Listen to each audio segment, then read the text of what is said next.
बिस्मिल्लाहिर्रहमानिर्रहीम, अस्सलाम वालेकुम नाज़रीन। आप यूट्यूब चैनल देख रहे हैं, मैं इमरान खान हूँ। एक तो इश्तिहारबाजी गवर्नमेंट की, उसको रिपोर्ट करेंगे कि अभी तुर्की का दौरा शुरू भी नहीं हुआ और एक दौरे के ऊपर इतने बड़े बड़े पूरे पूरे सफ़े के इश्तिहारात। इसमें बात करेंगे बिजली की कीमत में फिर इजाफा कर दिया गया।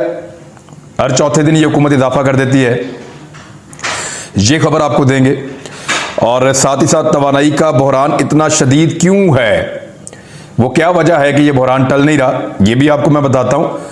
और उसमें किसका कितना हिस्सा है वो भी आपको बताऊंगा और सबूत के साथ। राणा सनाउल्लाह बहुत बुरी तरह फंस गए हैं, लेकिन इमरान खान साहब का एक बयान के लॉन्ग मार्च के अंदर जो है वो असला मौजूद था। इसकी हकीकत क्या है ये भी आपको बताते हैं। और ब्यूरोक्रेसी पर खजाना और नवाजिशें और अनायतें वो कैसे ये हुकूमत कर रही है आपके सामने रखेंगे। और डिफरेंट चीज़ें हैं, हज की कीमत कितनी मुकर्रर हुई है, कितने में अब हज होगा और किस तरीके से इस इंपोर्टेड हुकूमत ने इस मामले को किया है ये भी आपको बताते हैं।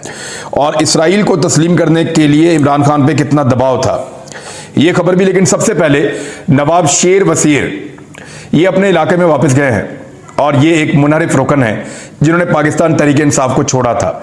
वैसे नॉर्मली लोटा कहते हैं, लेकिन क्योंकि तहरीक इंसाफ को छोड़ा है, अगर नून लीग को छोड़े तो लोटा होता है, तहरीक इंसाफ को छोड़े तो मीडिया की जबान में मुनहरिफ रुकन कहा जाता है, जरा इज्जत से नाम लिया जाता है।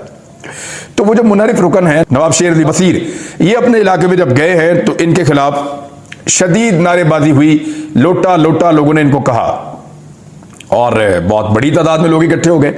इनके पोस्टर्स फाड़कर फेंक दिए सड़कों पे और नौजवान और बुजुर्ग सब इनके खिलाफ लोटा लोटा के नारे लगाते रहे। फिर पुलिस आई और पुलिस ने गिरफ्तारियां करना शुरू कर दी। कुछ नौजवान गिरफ्तार हुए, उनकी मैंने वीडियो देखी है। वो पुलिस की गाड़ियों के अंदर भी बड़े खुश खुश जा रहे हैं। यानी इन्होंने जो मौजूदा इंपोर्टेड हुकूमत है उन्होंने नौजवानों के दिलों से गिरफ्तारी का डर या खौफ निकाल दिया है, जो कुछ उनके साथ गुज़िश्ता चंद दिनों में या एक हफ्ते के अंदर किया गया है। तो नौजवान पाकिस्तान तहरीक इंसाफ का झंडा पकड़ गए और वो गाड़ी के अंदर जो है वो बैठे हुए आपस में बातें कर रहे हैं और पुलिस स्टेशन की जानिब गाड़ी जा रही है।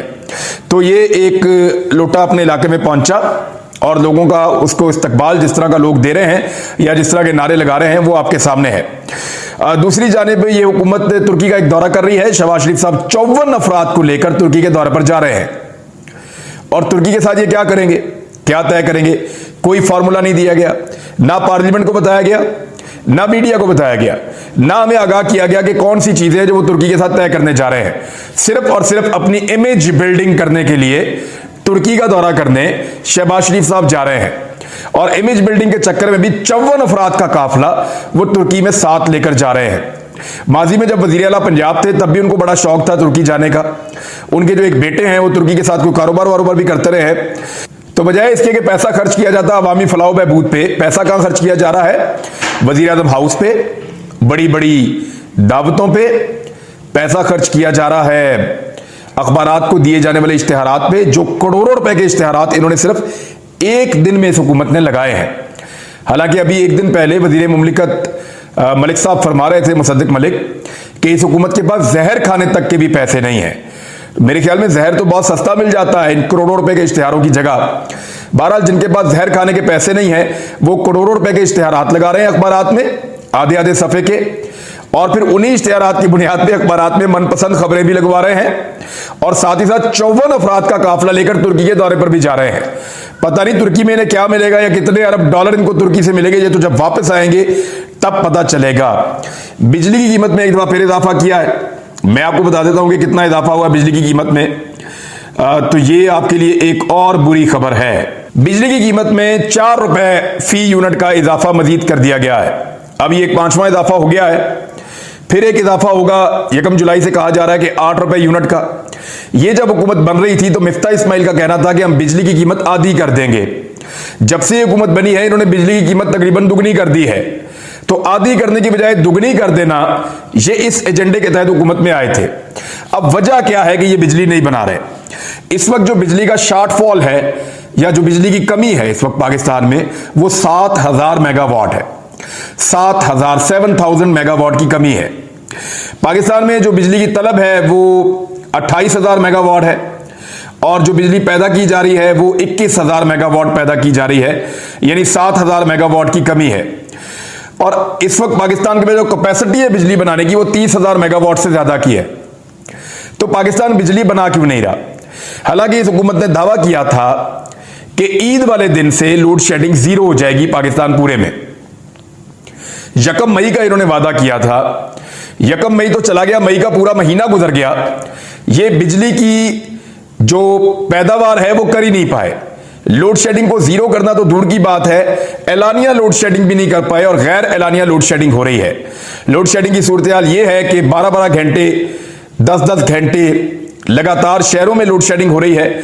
देही इलाकों में 14 से 16 घंटे या इससे ज्यादा भी लोड शेडिंग हो रही है। यह सूरत हाल पैदा कर दी है पाकिस्तान के अंदर इंपोर्टेड सरकार ने।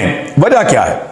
वजह वही है जो इमरान खान ने आपको बताई थी कि नवाज शरीफ ने और शहबाज शरीफ साहब ने अपने अपने कमीशनों के लिए जो बिजली के कारखाने लगाए थे वो बहुत महंगे थे और उनके साथ ऐसे मुआहदे किए थे कि आने वाले वक्त में बिजली और महंगी होती चली जाएगी और हर गुजरते दिन के साथ बिजली को महंगा होना था। इतने महंगे मुआहदे इन्होंने कर दिए जो बिजली के कारखाने लगाए उसके अंदर कि वो बिजली आम सारिफ खरीद ही नहीं सकता था।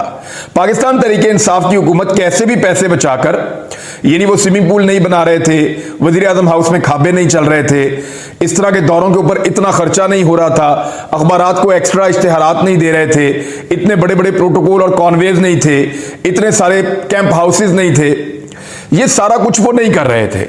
तो वो जो कर रहे थे वो पैसा बचाकर पब्लिक को सब्सिडी दे रहे थे। उस सब्सिडी से उन्होंने बिजली की कीमत को कंट्रोल किया हुआ था और बिजली प्रोवाइड भी कर रहे थे, यानी 1 घंटे की भी लोड शेडिंग पाकिस्तान तहरीके इंसाफ के दौर में नहीं थी। लेकिन इन 1.25 महीनों के अंदर ऐसी तबाही फेरी इस सरकार ने और ऐसी बर्बादी फेरी इस इंपोर्टेड सरकार ने कि अब वो बिजली बना ही नहीं पा रहे। ना सिर्फ महंगी करते जा रहे हैं बल्कि बना ही नहीं पा रहे, जबकि पेट्रोल की कीमतें बहुत ज्यादा बढ़ा दी हैं और आने वाले दिनों में मजीद बढ़ाने वाले हैं। तो ये है असल नाअहली कि इन्हीं का बनाया हुआ बोझ आज इन्हीं के कांधों पे डल गया है और वो पब्लिक को बिजली के लिए तरसा रहे हैं। अपनी इनकी लोड शेडिंग नहीं होती, डबल ग्रिड से बिजली लेते हैं, उधर की जाती है तो इधर की आ जाती है और साथ ही साथ जनरेटर लगाए हुए हैं बहुत बड़े बड़े। खुद तो बहुत पैसा है जो इन्होंने बनाया इस मुल्क में, तो खुद तो ये लोड शेडिंग से बच जाते हैं, लेकिन आम आदमी की जिंदगी को इन्होंने अजाब बनाकर रख दिया है। मैंने आपको बताया कि वजीर दाखिला राणा सनाउल्लाह एक बहुत बड़ी मुसीबत में फंस गए हैं। तफसीलात के मुताबिक वजीर दाखिला राणा सनाउल्लाह के खिलाफ मंशियात का जो मुकदमा था जिसमें मंशियात उनसे बरामद की गई थी, इंसदाद मंशियात की अदालत ने वजीर दाखिला राणा सनाउल्लाह को फर्द जुर्म के लिए तलब कर लिया है और 25 जून को फर्द जुर्म आयद की जाएगी और केस को मुकर्रर कर दिया गया है। इंसदाद मंशियात की अदालत ने गुज़िश्ता समात का तहरीरी हुक्मनामा जारी कर दिया जिसमें राणा सनाउल्लाह की प्रॉपर्टी और बैंक अकाउंट्स खोलने की दरखास्त पर जवाब तलब कर दिया गया है। यानी ये जो खोली गई हैं चीजें कैसे खोली गई हैं, लाओ जवाब दो। ये तो चीजें सरकार ने बंद की थी और तहरीर फैसले में कहा गया है कि राणा सनाउल्लाह की मुस्तकिल हाजिरी माफी की दरखास्त पर वकला अपने दलाइल ने राणा सनाउल्लाह के शरीक मुल्जिमान ने फर्द जुर्म आयद ना करने की दरखास्तों को वापस ले लिया है और अदालत ने दरखास्तों को वापस लेने की बुनियाद पर मुस्तरद कर दिया है। इसके बहुत सारे फैक्ट्स हैं, लेकिन एक मैं आपको बता देता हूं कि एएनएफ के जराये ने यह बताया है कि एक गिरफ्तार स्मगलर ने दौरान तफ्तीश ये इंकशाफ किया था कि राणा सनाउल्लाह की जानिब से मंशियात की स्मगलिंग में मदद की जाती है और वो इस नेटवर्क का हिस्सा है। लिहाजा राणा सनाउल्लाह साहब टेक्निकली अभी इस मामले में फंसे हुए हैं, लेकिन अब वो साबका हुकूमत या पाकिस्तान तहरीक इंसाफ के कारकुनों के ऊपर फौजदारी मुकदमात करवाना चाहते हैं।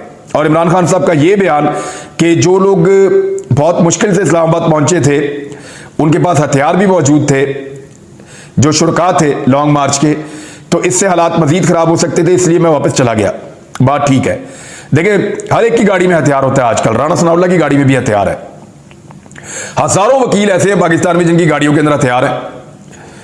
सहाफी, तमाम पाकिस्तान के जितने बड़े सहाफी उन तमाम की गाड़ियों के अंदर हथियार है और हम सबके पास लाइसेंस वाले हथियार होते हैं, क्योंकि पुलिस हमें प्रोटेक्शन देने में, हमारी हिफाजत करने में पाकिस्तान में नाकाम रही है। हमें पाकिस्तान के कानून नाफिज करने वाले इदारों पे एतबार नहीं है, इसलिए पाकिस्तान में लोगों की एक बहुत बड़ी तादाद, खास तौर पे खैबर पख्तूनख्वा में तो ये कल्चर भी है, वो लोग अपने साथ गाड़ी में हथियार रखते हैं।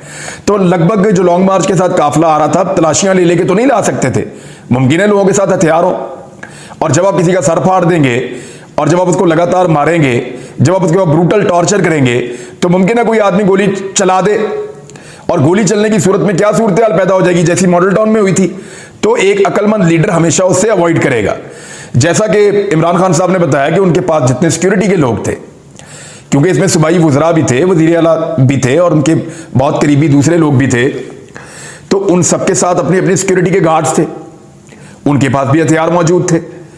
अब ये बड़ी नाजुक सूरत हाल थी।